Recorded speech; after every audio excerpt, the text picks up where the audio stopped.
Hello everyone, how's it going? It is Tyrnor as always, and today I wanted to discuss which faction is better prepared for the conflict coming in battle for Azeroth.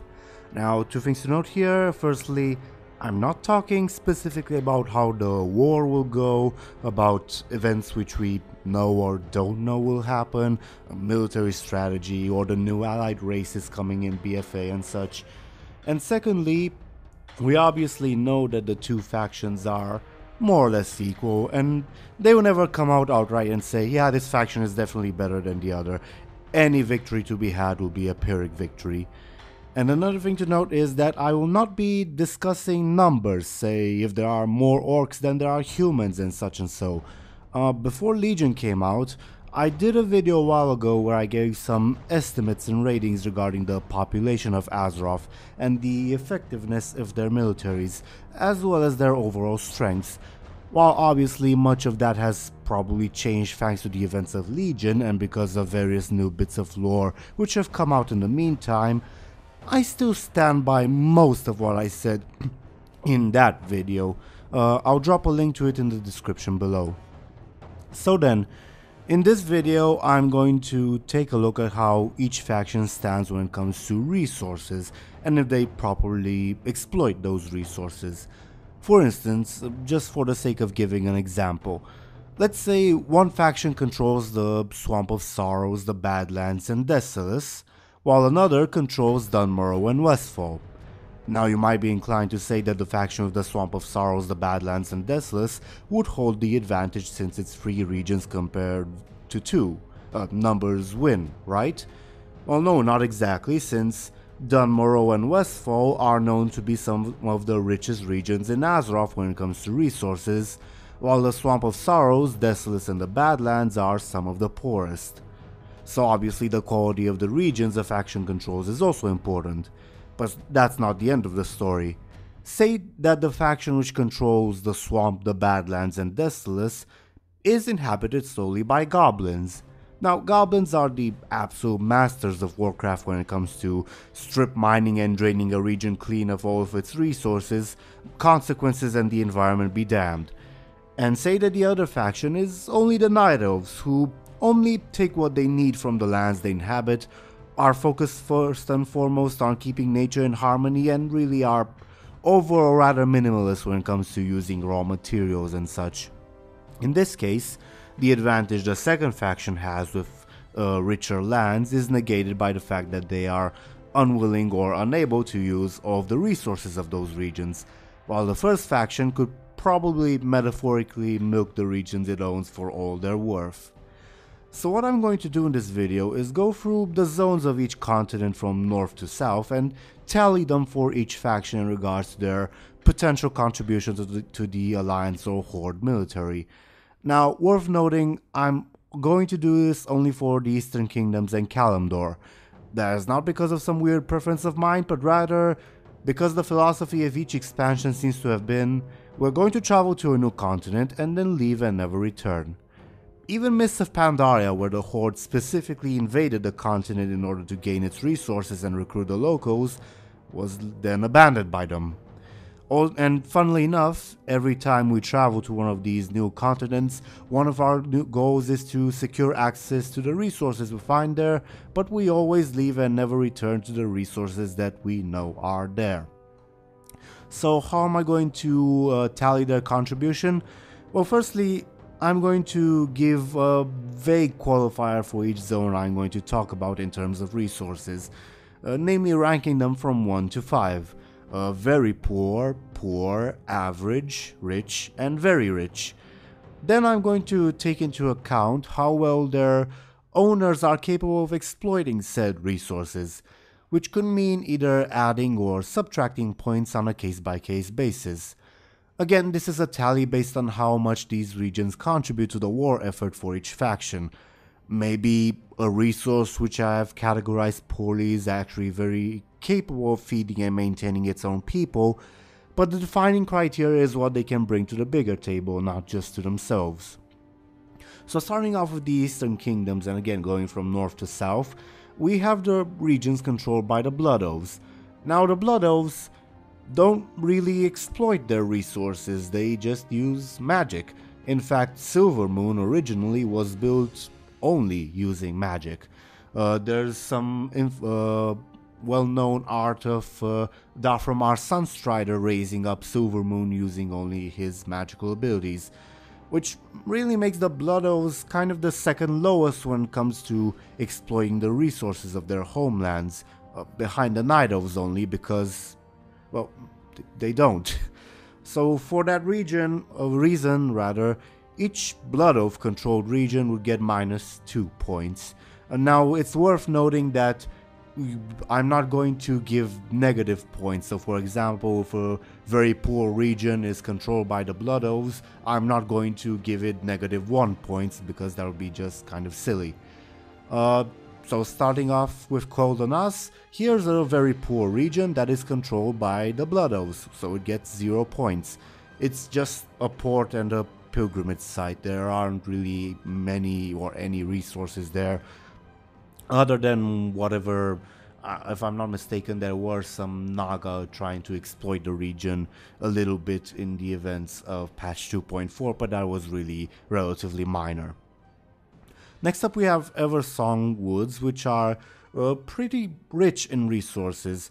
There are also some mines in the region, and it is known that the Eversong Woods could support a booming society, and they were held in perpetual springtime by Blood of Magic, which obviously would provide more resources than a region which is in perpetual winter, for instance. Which makes the Eversong Woods a rich region with a -2 penalty for being controlled by the Blood Elves, which would give it a score of 2, a 2-point contribution to the overall Horde score. Now, the Ghostlands, moving on, are only partly controlled by the Blood Elves, even now, actually. We know that they control Tranquillion and a few outposts here and there, and that's about it.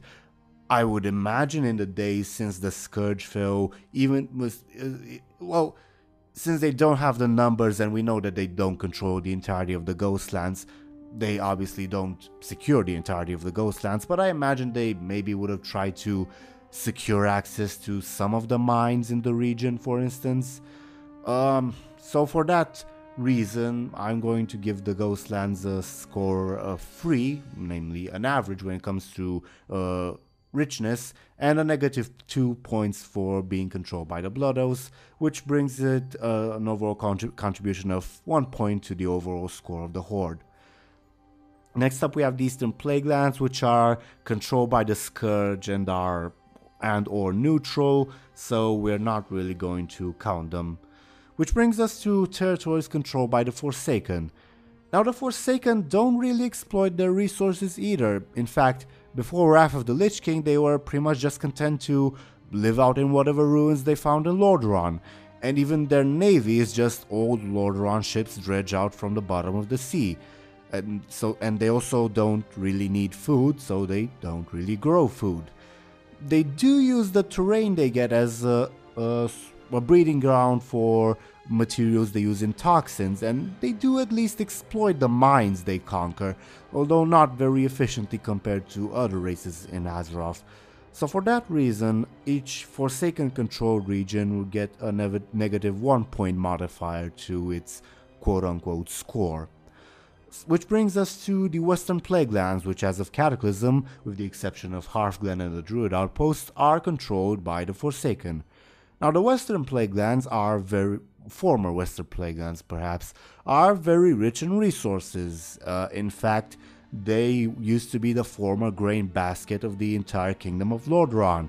There's a reason the Alliance and Horde fought over it in Cataclysm, which gives it an overall resource score of 5, subtracting 1 for being controlled by the Forsaken, which gives it a 4-point contribution to the overall score of the Horde. Next up we have Tirisfal Glades, which is mostly farms, which again are not really useful to the Forsaken. There are some mines though, which aren't perhaps being exploited to their full potential because they're filled with spiders and whatever else minor creeps.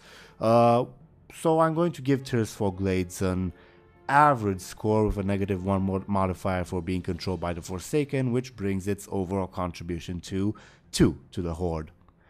Next up we have Silver Pine, which is rich in resources. There's obviously a lot of timber since it's a forest, and there are also several mines in the region which were shown to be exploited. So Silver Pine would get a score of 4 with a -1 modifier for being controlled by the Forsaken, which brings its overall contribution to 3. Hillsbrad is rich in farms, not so much when it comes to mines. If the Alliance controlled it, I would give it a different tally, but otherwise it's a rich region controlled by the Forsaken, which gives it an overall contribution of 3 to the overall score of the Horde. Now, Hillsbrad technically has Alterac in it, but I'm going to count it as separate because Alterac is weird. Despite being central geographically and strategically speaking to the continent of Lordaeron, and being presumably rich in ores, as far as we know it's not controlled by either faction, so I'm not going to count it when it comes to this particular tally. Next up we have Gilneas. Gilneas is rich in resources. Gilneas was self-sufficient and even heavily industrialized after it, well, even before it separated itself via the Greymane Wall, but it was heavily damaged in the Forsaken invasion. We do know, however, that the Alliance invested heavily into the zone because of its strategic importance.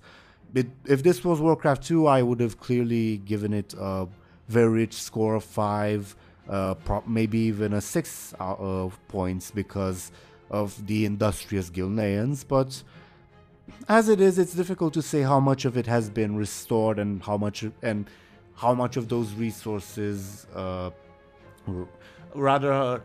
much of it has been restored as a military outpost and how much of it has been restored economically, if that makes sense. So I'm going to give it a very tentative score of 3 with a +1 score because, like I said, Gilneans and Worgen specifically are very industrious, which brings its overall contribution to 4. I'm not going to talk more in depth about the Worgen because this is the only region they control, entirely rather, so it would be a bit pointless perhaps. Next up we would have the Hinterlands, which aren't really exploited much and are not really entirely controlled by either faction. The Forsaken have gotten some out of it because of their research. The Reventusk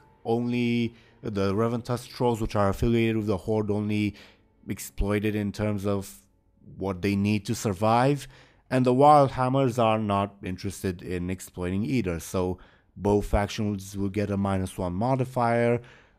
I would give Hinterlands a score, 2 points for each faction in terms of resources, with a -1 modifier for each faction, so both factions would get a +1 to their score as thanks to the Hinterlands.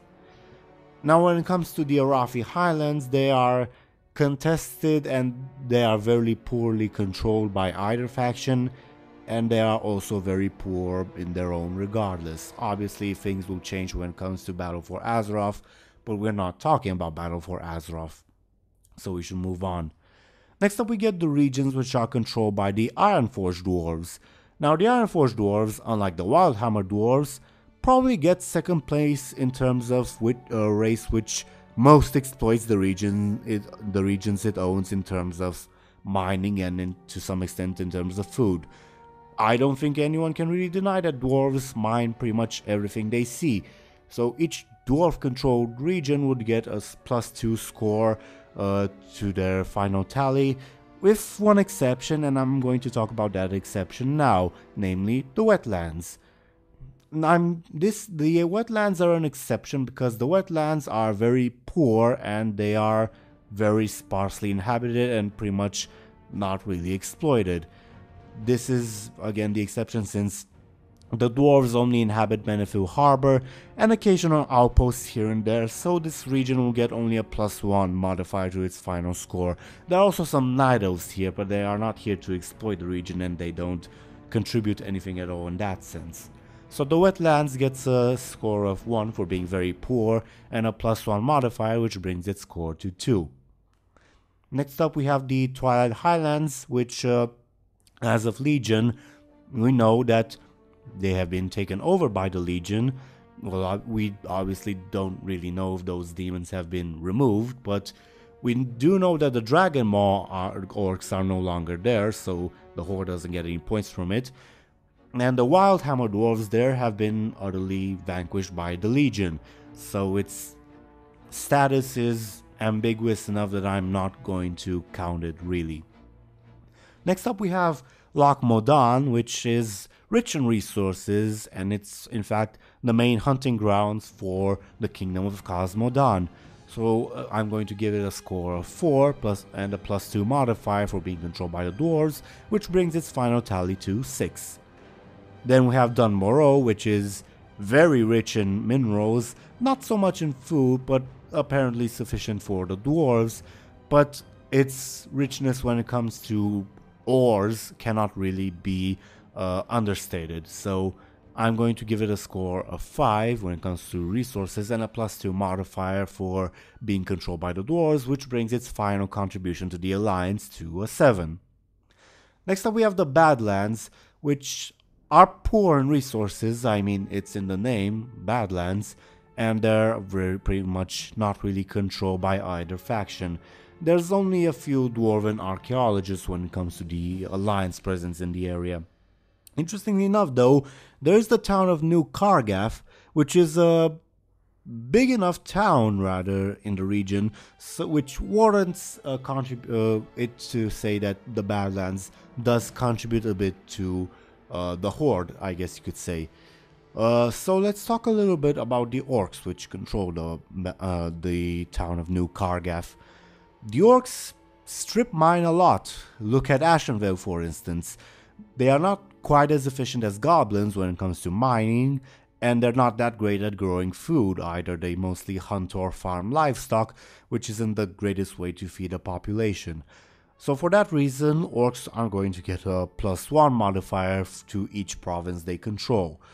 So for the Badlands, I would actually give it a 0, since not only does it qualify as very poor, but there's only really one Horde outpost in the region and no significant Alliance ones, so that one score for being very poor is going to be divided further. So the Badlands will get a resource score of 0 for the Horde and a +1 modifier for being controlled by the orcs, which brings its overall contribution to 1 for the Horde, and that's honestly being very generous.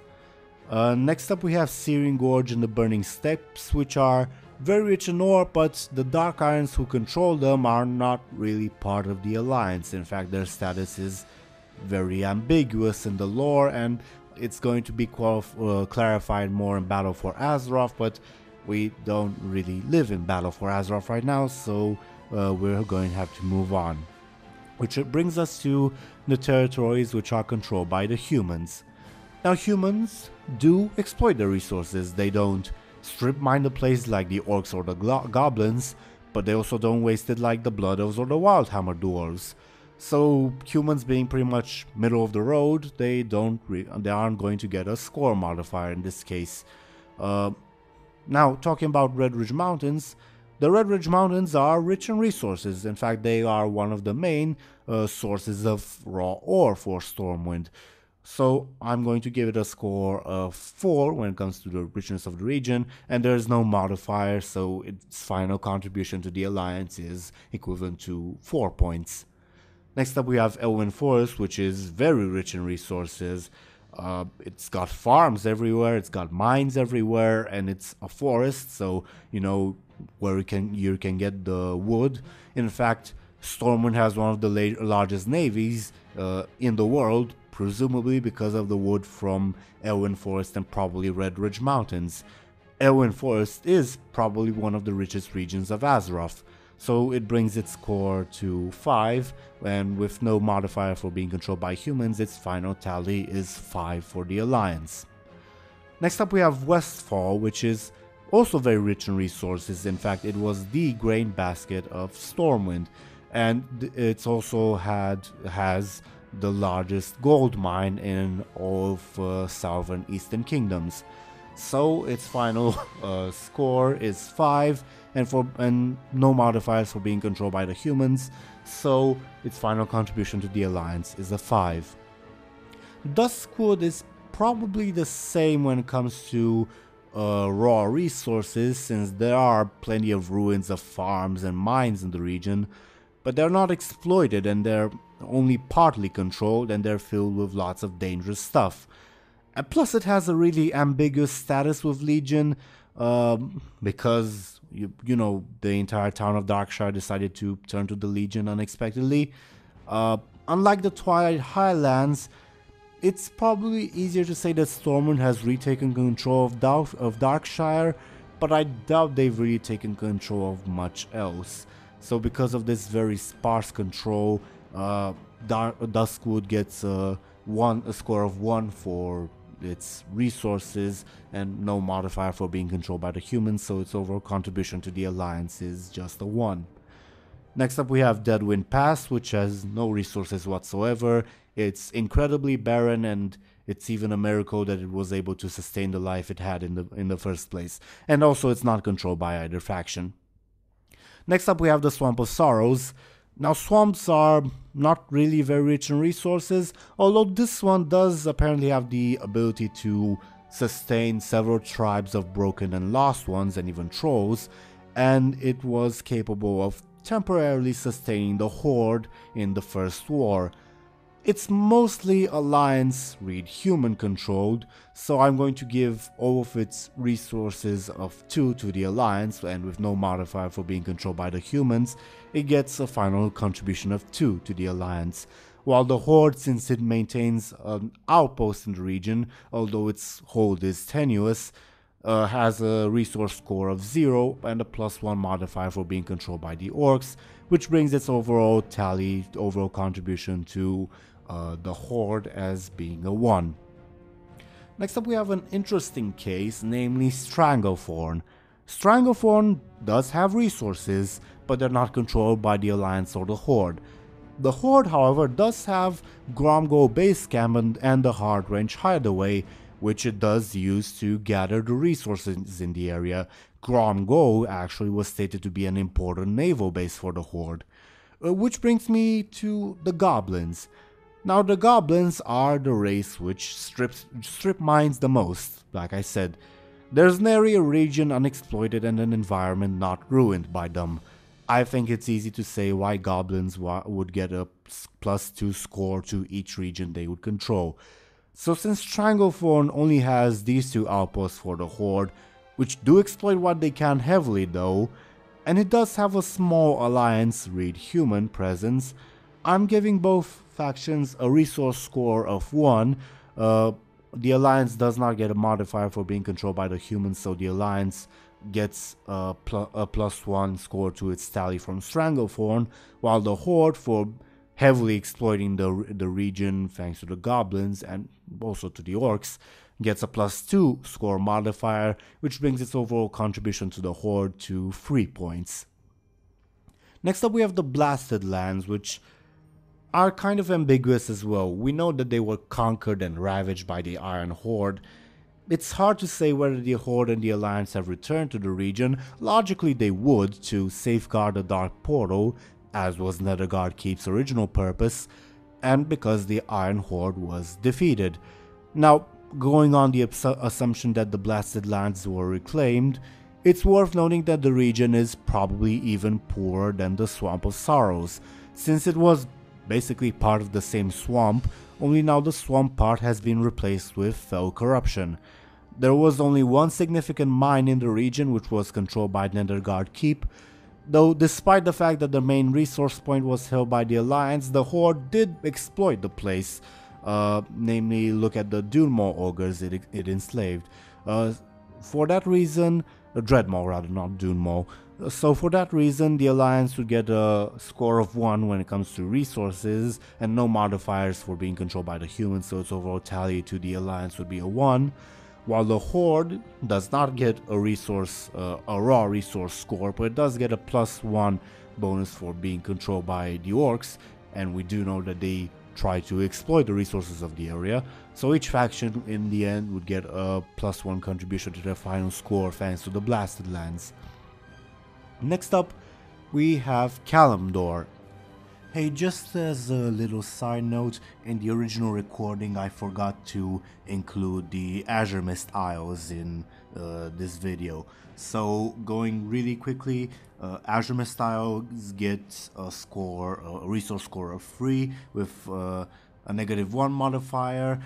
For these two Draenei control regions I'm going to give a -1 modifier because the Draenei, despite having lots of advanced technology, don't have the numbers to really exploit the regions they occupy at the moment, and they also, regarding Azure Mist Isles, they try not to do that because they've already disturbed the environment enough there. So Azure Mist gets a free -2, so a total contribution of 2 to the Alliance, and Blood Mist gets a score of 1 with a -1 modifier, so a contribution of 0 to the Alliance. Again, I'm not going to go in depth in the video when it comes to these things. I'm just going to move on. Which brings us right away to the territories controlled by the Night Elves. Now, the Night Elves are, like I've said, the race which exploits their resources the least. As I've mentioned previously, they mostly care about protecting their environment. They only take exactly what they need, and they don't really need much at all. So for that reason, all Night Elf controlled regions will get a -2 modifier. So starting off with Teldrassil, Teldrassil is a tree. There's no ore on it. The lumber is not harvested, and the wildlife is only really harvested, quote unquote, for the purpose of feeding the Night Elves. So Teldrassil gets a 2 score, so it's poor, and a -2 modifier for being controlled by the Night Elves, which brings its overall contribution to the Alliance to 0. Again, I'm not really taking into account whatever happens in battle for Azeroth.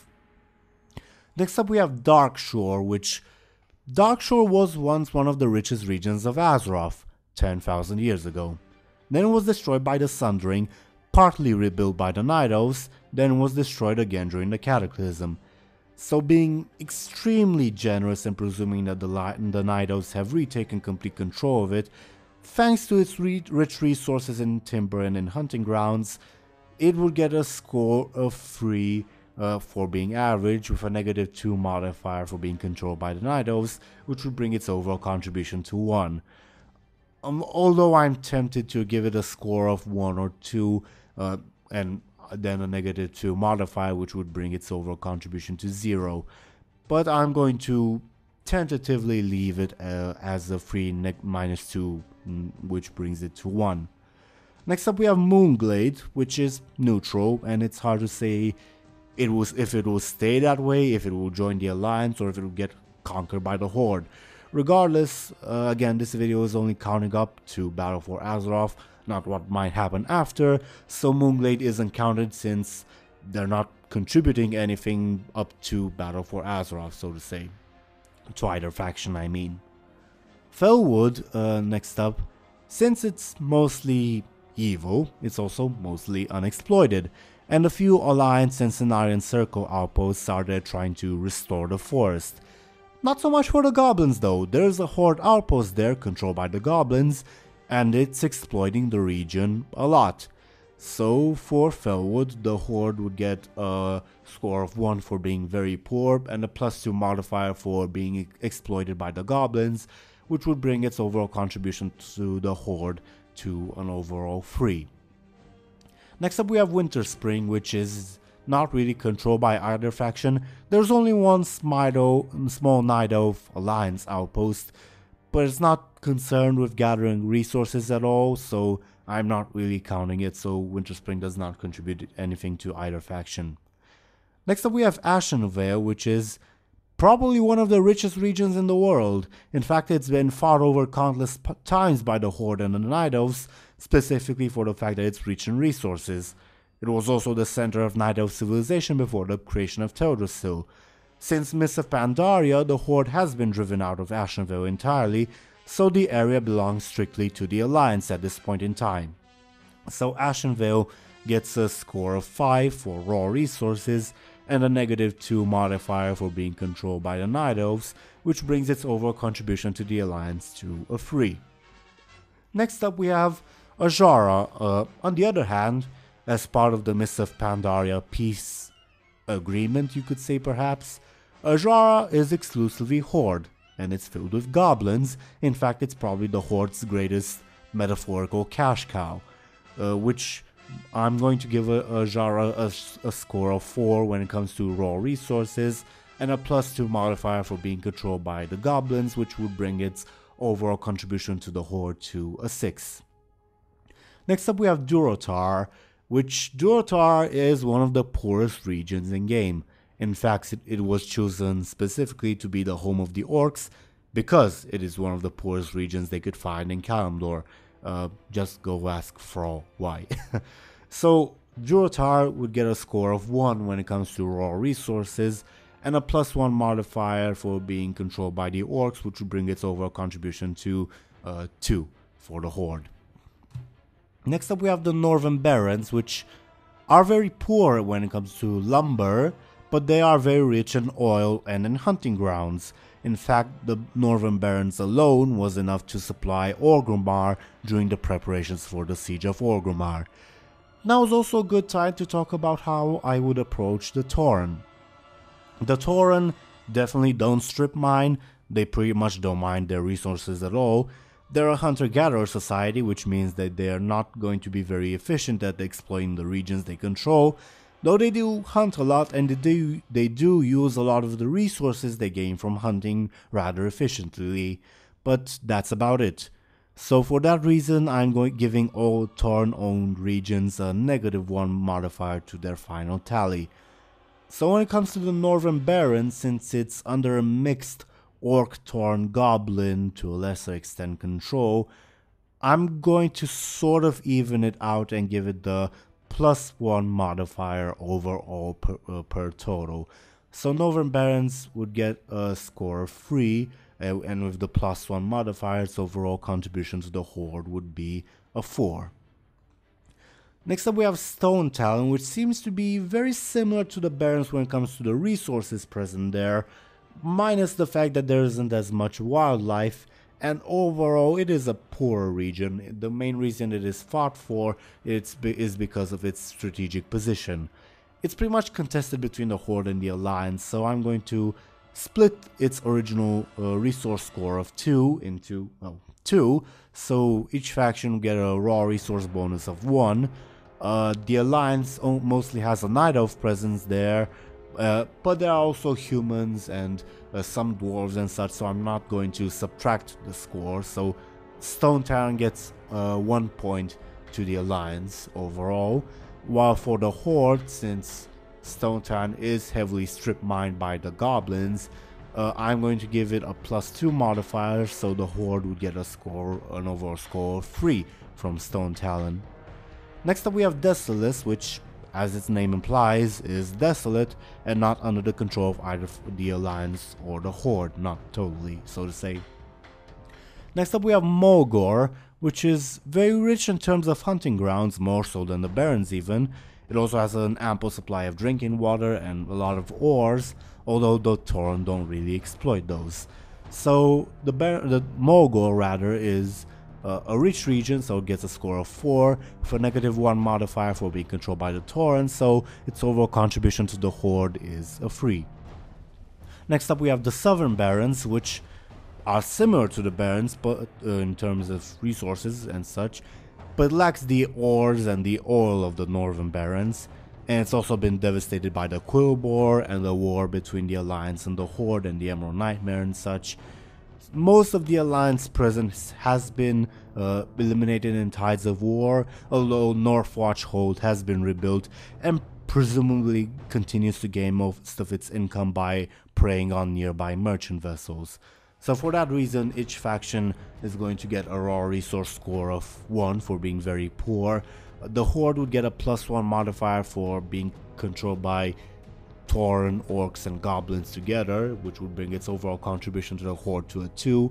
while the Alliance does not get a modifier for being controlled by humans, and also it being mostly a military rather than an economical outpost, so its overall contribution to the Alliance is a 1. Next up we have Dustwallow Marsh, which is also one of the poorest regions on Azeroth.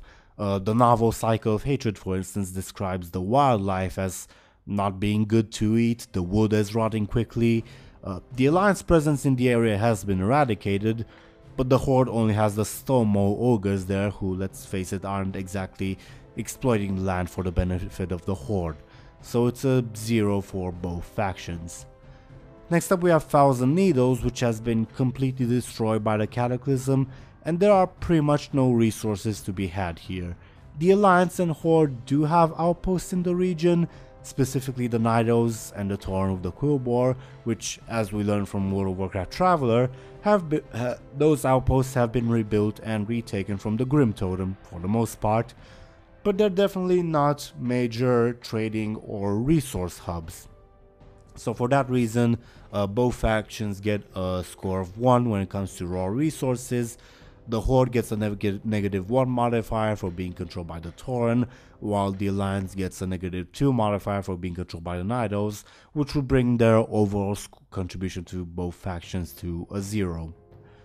Next up we have Ferolas, which has both a Horde, namely a Tauren and an Ogre, and an Alliance presence, namely a Knight of one.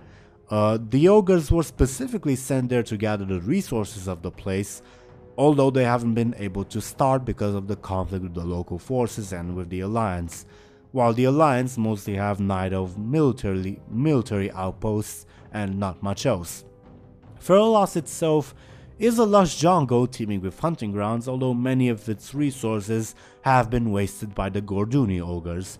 So for that reason, both factions get an overall score of 2 for the overall raw resources of the region, while the Horde would get a -1 modifier for being controlled by the Tauren, while the Ogres haven't had the chance to begin harvesting the region yet, which would bring the Horde's overall contribution to 1, while the Alliance would get a -2 points for being controlled by the Nidos, which would bring their overall contribution to a 0. Also worth keeping in mind that Ferolas was mostly a Knight of military presence rather than a civilian one which could exploit those resources, so to say. Next up we have Naras, which as a desert obviously is doing rather poorly when it comes to resources. However, it is rich in artifacts, and apparently it is so rich in oil that one of the names of oil in the Warcraft universe is Naras tea. While the goblins of the Steamweedle cartel own the majority of the resources in Naras, the Horde and the Alliance do have a small presence each in the form of goblins and dwarves and gnomes respectively. So dividing the two I would have given to the resources of Naras, not under the control of the Steamweedle, we get a raw resource score of 1 for each faction, and each faction would get a +2 modifier for those resources being exploited by goblins and dwarves and gnomes respectively, so both factions will get an overall score of 3 to their per total contribution. The final regions are Ungoro Crater and Oldham, which are both very rich in resources but are not controlled by either faction. And as for Silithus and its Azurite, I will leave that aside since we don't fully know the importance of the events transpiring there yet, and we don't fully know the importance of Azurite yet, and I'd rather not speculate, and I'd rather not delve into what will happen with Battle for Azeroth. It's worth noting that Silithus could potentially swing the entire score of either faction one way or another, depending on how important the Azurite there is, but at this point I would only be speculating. So overall, tallying up the scores, the Alliance has an overall score of 50, while the Horde has an overall score of 49, which overall gives a small advantage to the Alliance when it comes to the amount of resources gathered for the war effort. Again though, this balance could shift entirely when Azurite comes into play, and also only represents how many resources they are sort of capable of gathering. It doesn't represent numbers, tactics, troops, and such and so. Regardless, I hope you have enjoyed this video. Leave any thoughts in the comments below, and I will see you all later. Farewell.